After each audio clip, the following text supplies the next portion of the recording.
YouTube. This is my new channel, Turtles Hot Rods, where I will be uploading all future automotive content, restorations, videos on my Firebird, Beetle, motorcycles, whatever. You saw, or you'll see a clip right now. Nitro here. Just want to make a quick little intro.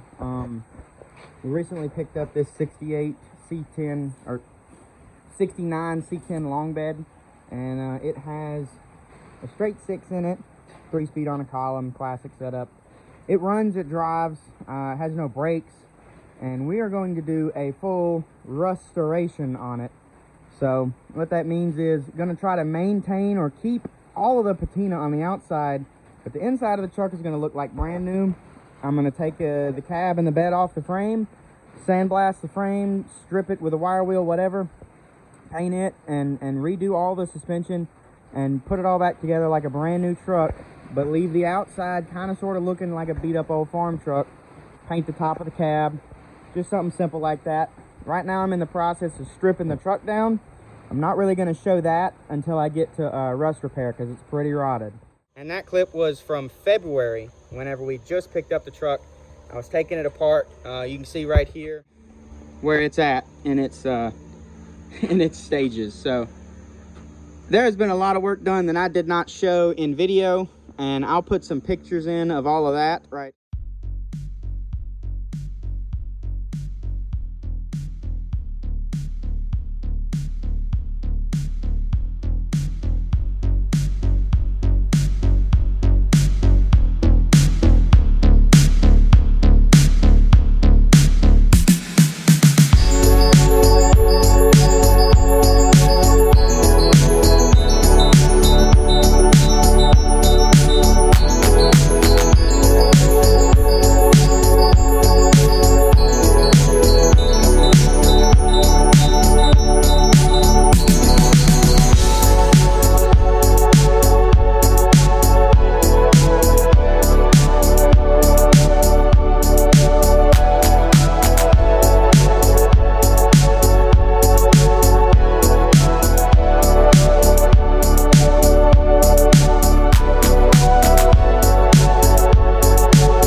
To do right now is just wire wheel the metal so I can prime it, because when this side is finished, which it's almost done, I'll probably be done with it today as far as rot repair.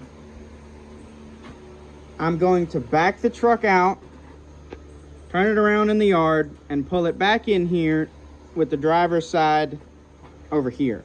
So I'm not working with a very big area. I mean, it's big enough to fit the truck under, but the left side of the truck during a rainstorm gets wet. The bed where it's sitting gets a little bit of water in it. It just is what it is. It's what I've got to work with, and I'm gonna make it work, and I'm gonna make a badass truck.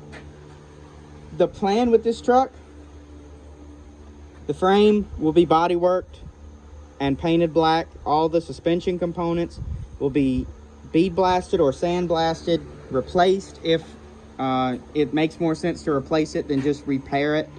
And the frame will be slicked up. Probably I'll weld in some places, like all along these joints. I'll probably weld solid because it's just riveted. I was looking at that earlier, and if I want to do any kind of autocross or anything like that with the truck at some point, I don't want the frame to flex, so welding it solid should be able to help out with that, giving the frame some more rigidity. Because I'm not gonna block it in. I don't care to do that, but I'm probably gonna weld it up solid on all the joints. But anyway, for today, just trying to get this in some primer, and that way I can turn it around sometime this weekend and get started on the other side of the truck. It has been a while, you can probably tell, since that first little clip whenever I worked on it. That was in February. It's now at the end of July. I haven't been able to work on it nearly as much as I wanted to. I was just busy doing other stuff, and I got burned out on it for a little while because I've been doing nothing but metal work on it for months and months. And I finally the other day was just like, I just got to suck it up and get it done so I can do the fun stuff. Like, to me, the fun stuff is building the motor up and painting the transmission and engine and polishing parts and putting it back together. Well, with some things, you got to do the hard stuff first. You got to do the sucky stuff first to get to the fun stuff. So I want to do the fun stuff. I got to get done with this first. Anyway, I'll show you what it looks like whenever I get done with it here in a few minutes. Well, I'm done. Oh, there's a friggin' bug in it. Every time, dude.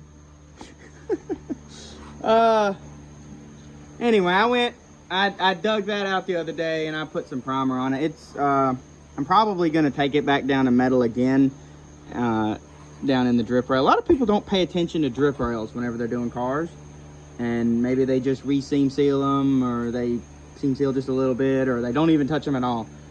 So if you ever want to look at a car and see if it's a really, really high quality build, usually you can look at the drip rails and that'll tell you. If they look nice, then you know that they didn't really cut any corners on the vehicle. So anyway, I got everything up front primed, everything down low, the cab support, everything. All the stuff is primed on the passenger side of the truck. So spray's really good. It covered pretty well. This Marhide single stage self-etching primer is like 35 bucks at Bumper to Bumper. And I was using this stuff as Duplicolor self-etching, and it works good too. It seems to stick just as good as this other. But the spray pattern isn't as wide. It doesn't have as much pressure behind it, and it's not as big of a can, and it doesn't cover as good. But as long as it keeps it from rusting, that's all that I really care about. Turtles Hot Rods is going to be the destination for all of my automotive projects in the future. I used to upload everything to Nitro Killer 99, which I think I'm probably still going to be doing video games and stuff on there, but this is going to be cars. Only cars. Maybe some motorcycles now and then, but just cars. And if you want to stick around and watch the whole build, it's going to be really cool. It's going to be awesome when it's done. Hit that subscribe button, leave a comment, leave a like, and I'll see you in the next one.